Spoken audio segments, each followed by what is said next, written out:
अब कुरा गर्छौं हामी प्रोग्रामको वर्कआउट स्प्लिटको। यो प्रोग्राममा मैले हजुरहरूलाई पुश पुल लेगको कुरा गर्नेछु।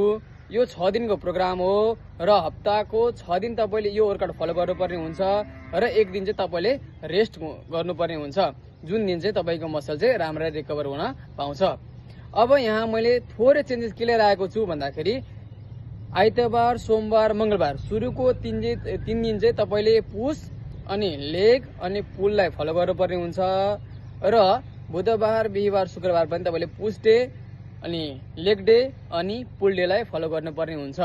अब तपाईले यहाँ बुझ्न जरुरी के छ भन्दाखेरि सुरुको 3 दिन चाहिँ तपाईले हाई इन्टेन्सिटी वर्कआउट गर्नुपर्ने हुन्छ र लास्टको 3 दिन चाहिँ तपाईले कम इन्टेन्सिटी वाला वर्कआउट गर्नुपर्ने हुन्छ।